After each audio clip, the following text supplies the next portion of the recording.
Morning friends, मैं आलोक कुमार आपका स्वागत करता हूं हमारे आलोक एडुकेयर क्लासेस में, जिसमें आज हम लोग पढ़ेंगे भारत का इतिहास।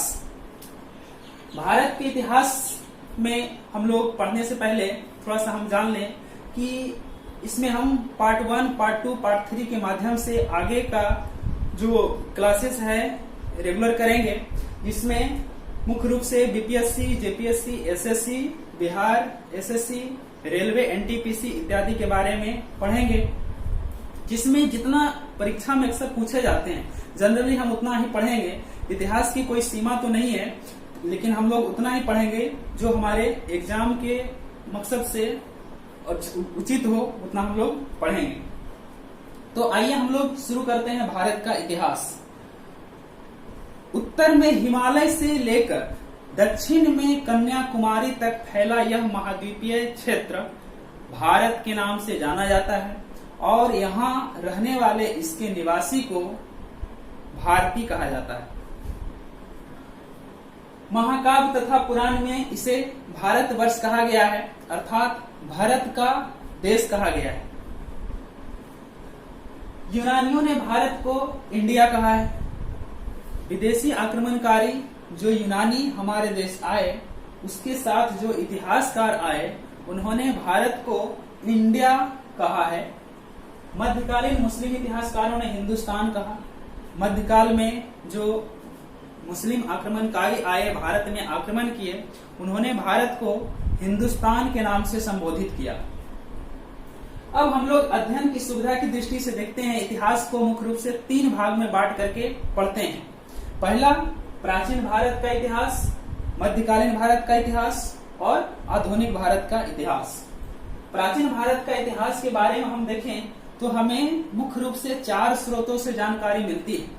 अर्थात हमारा जो देश है इतना बड़ा विस्तृत क्षेत्र है, आज ये कैसे इतना बड़ा विस्तृत हुआ, इसके बारे में हम लोग को कैसे जानकारी मिलती है, तो कुछ साक्ष्य हैं हमारे पास उपलब्ध। उसके आधार पर देखते हैं कि कैसे कैसे इसका विकास हुआ और आज इतना बड़ा विस्तृत भारत बना है। तो पहला जो हमारा साक्ष्य है धर्म ग्रंथ है, दूसरा ऐतिहासिक ग्रंथ है, तीसरा विदेशियों के आक्रमण है और चौथा पुरातत्व संबंधी साक्ष्य है। पुरातत्व कहने का मतलब जो प्राचीन कुछ साक्ष्य हैं, जैसे कुछ पत्थर पर खुदे हुए कुछ और प्रमाण जो मिले हैं, उसके आधार पर हमें जानकारी मिलती है। तो आइए हम लोग पहला देखते हैं धर्म ग्रंथ। तो धर्म ग्रंथ में हम देखें तो भारत का सर्व प्राचीन धर्म ग्रंथ वेद है। भारत का सबसे प्राचीन और पहला जो धर्म ग्रंथ है वो वेद है। इससे हमें कुछ जानकारी मिलती है। और इसके वेद जो है इस वेद का संकलन करता महर्षि कृष्णद्वैपायन वेद व्यास है। अर्थात जो ये वेद है इसको एक जगह संकलित करने, एक जगह जमा करने, एक ग्रंथ के रूप में लिखने की जो काम किया उन्होंने महर्षि वेद व्यास, हम लोग संक्षिप्त में कहते हैं महर्षि वेद व्यास। इनका पूरा नाम है महर्षि कृष्णद्वैपायन वेद व्यास। महर्षि कृष्णद्वैपायन वेद व्यास कहते हैं। आगे हम देखते हैं वेद 4 हैं, जिसमें पहला है ऋग्वेद, सामवेद, यजुर्वेद और अथर्ववेद। ये मुख्य रूप से 4 वेद हैं जिसके बारे में हमें पढ़ना। अब परीक्षा में जो होते हैं कितना इससे सवाल पूछे जाते हैं, तो जनरली जो इम्पोर्टेंट है उतना ही हम लोग पढ़ते हैं। अगर हम ऋग्वेद की बात करें तो बहुत लंबा चौड़ा चूंकि ग्रंथ है, तो इसमें बहुत सारे वर्णन है, उसके बारे में हमें उतना पढ़ने की आवश्यकता नहीं है। हमें उतना ही पढ़ना है जितना हमारे एग्जाम के लिए उपयुक्त हो। तो ऋग्वेद में हम लोग देखते हैं कि कहता है ऋग्वेद, इसमें 10 मंडल तथा 1028 सूक्त हैं। मंडल, चूंकि उस समय जो ग्रंथ लिखा जाता था उसके ग्रंथ को चैप्टर, आज जो हम लोग चैप्टर कहते हैं अर्थात अध्याय कहते हैं, उसी को उसमें मंडल कहा जाता था। तो उसमें कुल 10 मंडल थे, अर्थात 10 अध्याय थे, चैप्टर थे और 1028 सूक्त था, मंत्र था। सूक्त कहने का अर्थात है मंत्र से। चूंकि वेद जो भी रचा गया है वो संस्कृत के श्लोक के रूप में रचा गया है और सारा मंत्र के रूप में संकलित है। इस कारण ऋग्वेद में 10 मंडल है तथा 1028 सूक्त हैं। आगे हम देखते हैं इसमें थर्ड मंडल में यानी तीसरा मंडल में सूर्य देवता को समर्पित गायत्री मंत्र है। सबसे इंपॉर्टेंट है, बहुत बार इसको सवाल में पूछा है कि गायत्री मंत्र जो लिया गया है कहाँ से लिया गया है, तो ऋग्वेद के 3 मंडल से लिया गया है ये गायत्री मंत्र, जिसको कहते हैं ओम भूर्भुवः स्वः तत्सवितुर्वरेण्यं भर्गो देवस्य धीमहि धियो यो नः प्रचोदयात्। ये जो गायत्री मंत्र है इसी ऋग्वेद के 3 मंडल से लिया गया है और ये सूर्य को समर्पित करके इसको लिखा गया है। इसके रचयिता जो है महर्षि विश्वामित्र जी हैं।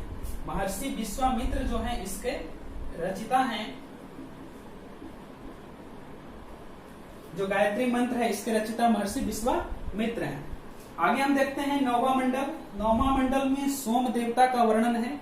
उस समय के एक प्रमुख देवता थे सोम देवता, उनका वर्णन है ऋग्वेद के 9वां मंडल में। 9वां मंडल अर्थात वही 9वां अध्याय में। 10वां मंडल में 4 वर्णों का वर्णन है। 4 वर्ण अर्थात ब्राह्मण, क्षत्रिय, वैश्य और शूद्र, यही 4 वर्ण जिसको आगे चल करके जाति के रूप में कन्वर्ट हो गया है, जिसको आज जाति के रूप में कहते हैं कि वो ब्राह्मण है, क्षत्रिय है, वैश्य है, शूद्र है। वास्तविक में ये जो थे आदि पुरुष ब्रह्मा, आदि पुरुष कहने का मतलब जो इस संसार के उत्पत्ति किए उस ब्रह्मा के शरीर का पार्ट को कहा गया था 4 वर्ण, जिसमें उसके मुख अर्थात मस्तिष्क को मुख का ब्राह्मण कहा गया था। चूंकि मस्तिष्क जो होता है शरीर के सबसे श्रेष्ठ अंग होता है और श्रेष्ठ अंग होने के कारण यह शरीर के सबसे ऊपर होता है, इसी कारण इसको ब्राह्मण कहा गया था। और उनके जो भुजा थे वक्ष, उनको क्षत्रिय कहा गया था और उनके जंघा को वैश्य कहा गया था और उनके जो चरण थे उसको कहा गया था शूद्र। उनके जो चरण थे उसे, चूंकि अक्सर जो पैर होते हैं हमेशा जमीन पर चलता है, जमीन में गंदा में अच्छा में सब जगह चलता है, वो जमीन को छूते हुए, इसके कारण उसको शूद्र कहा गया था चरण को। लेकिन कालांतर में ये जाति का रूप धारण कर लेता है। और एक इसमें और महत्वपूर्ण है, इसमें वामना अवतार का वर्णन है। ऋग्वेद में ही वामना अवतार का वर्णन है। वामना अवतार अर्थात बौना का अवतार। ऐसा कहा जाता है कि इतिहास में एक राजा बलि था जो कि बहुत ही दानी था और अधिक दानी होने के कारण वह धीरे धीरे घमंडी हो गया। घमंडी कि हमसे बड़ा कोई दानी है ही नहीं। तो इसके घमंड को दूर करने के लिए भगवान विष्णु वामना का अवतार लेते हैं। वामना अर्थात बौना का अवतार लेते हैं और राजा बलि से जाते हैं भिक्षा मांगने के लिए। तो उस भिक्षा मांगने के लिए जब जाते हैं उसके पास, तो बलि कहता है ब्राह्मण देवता आपको क्या चाहिए? बोले कि मुझे कुछ नहीं चाहिए, मुझे तो 3 पग मुझे जमीन दे दीजिए ताकि मैं जीवन यापन कर सकूं। बलि इनकी मांग को देख करके हंसा, कहा क्या ब्राह्मण देवता, जो मांगना है मांगिए, सोना चांदी, गाय, हाथी, घोड़ा जो मांगना है मांगिए, ये क्या 3 पैक जमीन मांग रहे हैं? तो कहे नहीं, मुझे तो 3 पैक जमीन ही चाहिए, मुझे ही दे दो। तो कहे ठीक है, नाप लीजिए 3 पैक जमीन। इसी में ऐसा इतिहास के जैसे ही वो 3 पैर पहला पैर नापना स्टार्ट करते हैं, तो पहला पैर जैसे ही आगे बढ़ाते हैं तो पाताल से लेकर के आकाश तक माप देते हैं 1 पैर से पूरा। और अगला पैर जैसे ही दूसरा पैर बढ़ाते हैं तो दूसरा पैर पूरा स्वर्ग लोक से नापते हुए तीनों लोक को माप देते हैं। और अब मापने के लिए कुछ नहीं बचता है, अर्थात राजा बलि का अब कुछ नहीं बचता, टोटल संसार को माप चुके होते हैं।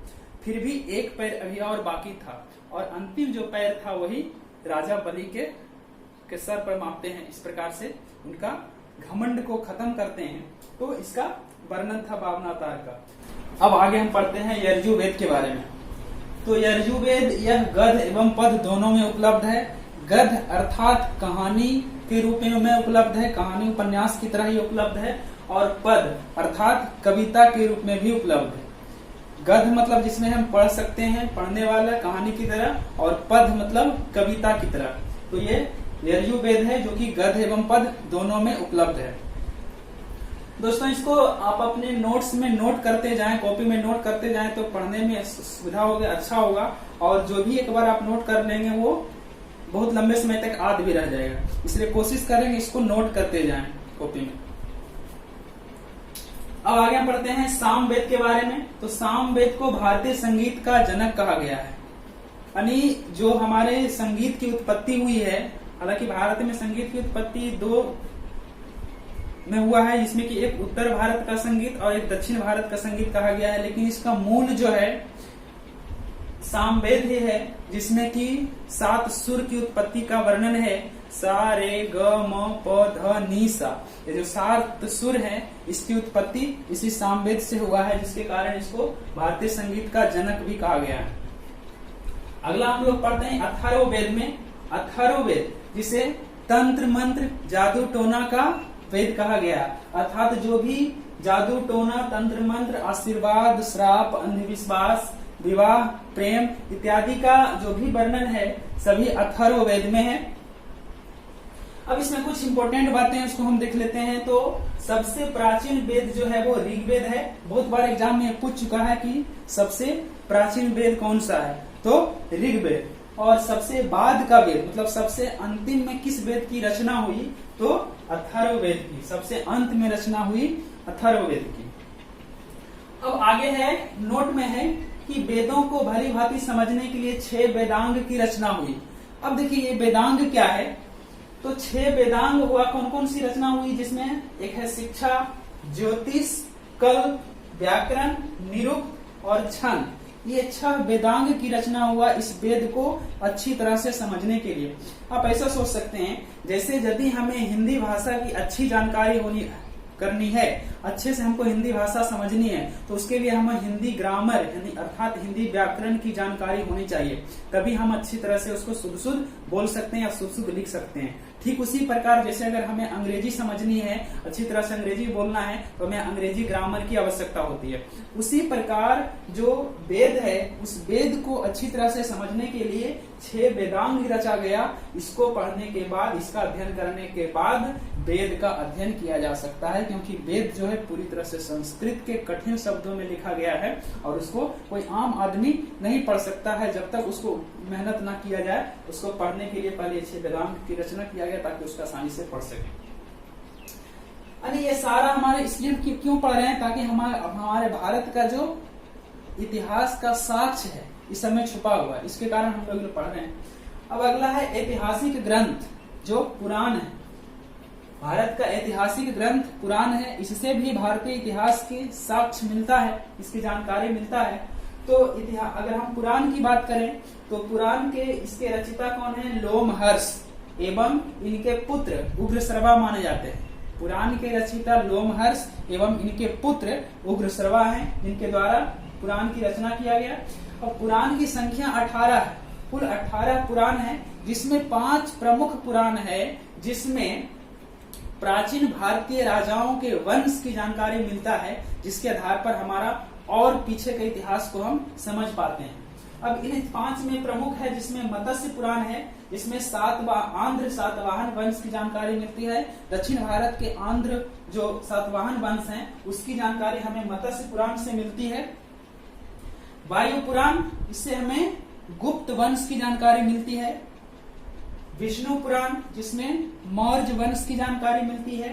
ब्राह्मण पुराण जिससे ब्राह्मण वंश की जानकारी मिलती है। और भागवत पुराण जिससे दक्षिण भारत के अन्य कई सारे वंश हैं उसके बारे में जानकारी मिलता है।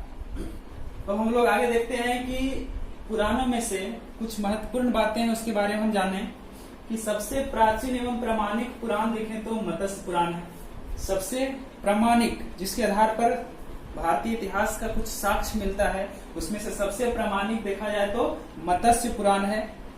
दूसरा में है सभी पुराण सरल संस्कृत में लिखे गए हैं। जितने भी पुराण लिखा गया है सभी सरल भाषा अर्थात संस्कृत के सरल भाषा में लिखा गया है। अब इसमें कुछ और जो बातें हैं कि स्त्री प्लस शूद्र को वेद पढ़ने की अनुमति नहीं थी। यानी देखिए ऐतिहासिक में क्या था, स्त्री का अगर देखा जाए तो कितना नीचा और कमजोर समझा जाता था, और शूद्र को, यानी कि उस समय जो स्त्री होती थी उसे किसी भी धर्म ग्रंथ को पढ़ने की अनुमति नहीं थी। स्त्री के साथ साथ जो शूद्र होते थे उसे भी कोई भी धर्म ग्रंथ खास करके वेद पढ़ने की अनुमति नहीं थी। वो सिर्फ पूजा में किसी मंदिर में पुजारी द्वारा या पंडित के द्वारा जो सुनाए जाते थे, पढ़ करके सुनाए जाते थे, वो सुन सकता था, सिर्फ खुद से पढ़ने की अनुमति नहीं थी। और तो और स्त्री को कुछ पुराण में स्त्री को भोग की वस्तु कहा गया है, अर्थात स्त्री भोग के लिए है, ऐसा कुछ पुराण में वर्णन भी किया गया है। लेकिन हम ऐसे भी देखते हैं कि कुछ पुराणों में स्त्रियों को महत्व भी दिया गया है। जैसे शतपथ ब्राह्मण में देखें, शतपथ ब्राह्मण पुराण में देखें तो स्त्रियों को अर्धांगिनी कहा गया था, अर्थात स्त्री जो है पुरुष का अर्धांगिनी है, मतलब आधा शरीर है। कहने का अर्थ ये है कि पुरुष का अस्तित्व तभी तक है जब तक स्त्री है, अर्थात जब तक स्त्री नहीं है तो पुरुष का अस्तित्व नहीं कहा जा सकता है। यानी स्त्री जो है पुरुष का आधा शरीर है, जिसका कि हम लोग देखते हैं शंकर भगवान और पार्वती का भी अर्धनारीश्वर का रूप हम लोग देखते हैं। तो आज रखेंगे शतपथ ब्राह्मण पुराण में स्त्रियों को पुरुष की अर्धांगिनी कहा गया है। यह तो इतना था वेद पुराण ये सब धर्म ग्रंथ की बात। अब कुछ ऐसे भी ग्रंथ हुए, उस समय कुछ ऐसे भी ग्रंथ की रचना की गई जिससे हमारे इतिहास की साक्ष्य मिलता है। तो उसमें से देखें सबसे पुराना और सबसे प्राचीन जो स्मृति में से एक मनु स्मृति है, जो कि मनु द्वारा लिखा गया था, महर्षि मनु के द्वारा लिखा गया था। ये इसके रचयिता जो महर्षि मनु थे,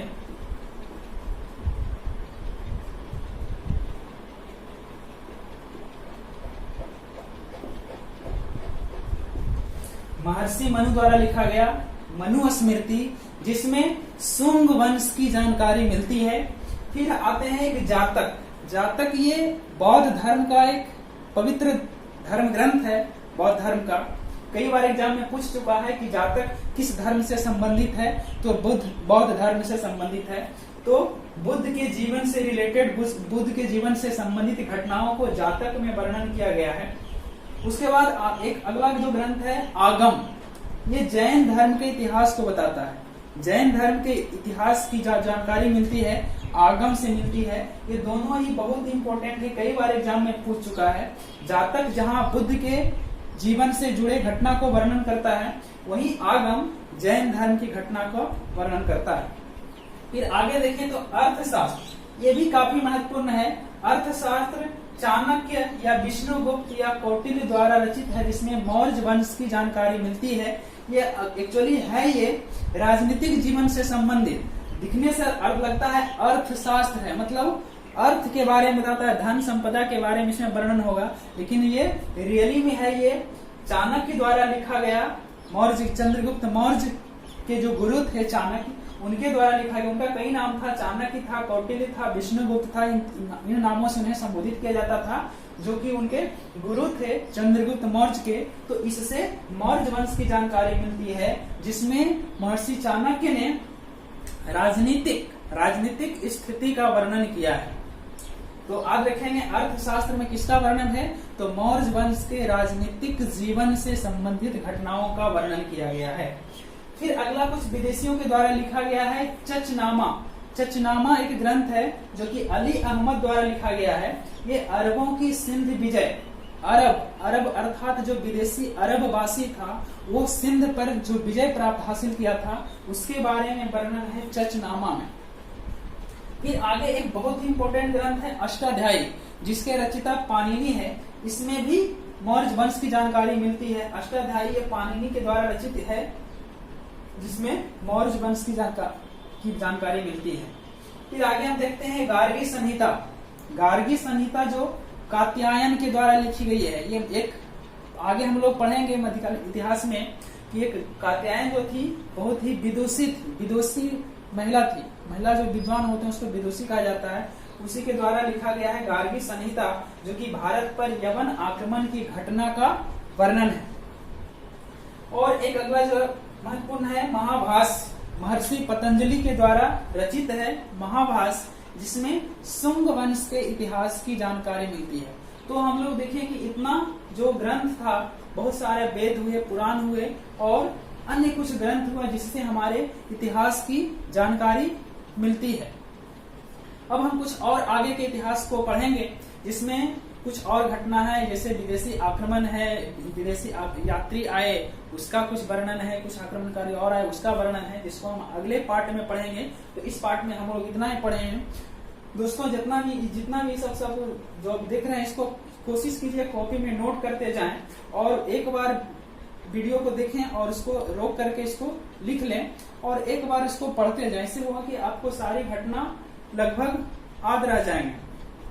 और यदि आपको ये वीडियो अच्छा लगा हो तो प्लीज लाइक करें, सब्सक्राइब करें और दोस्तों को शेयर करें ताकि उन्हें भी कुछ फायदा हो। अगर आपको ऐसा लगता है कि हमें इससे कुछ फायदा हो तो जरूर लाइक करें, शेयर करें, सब्सक्राइब करें। धन्यवाद।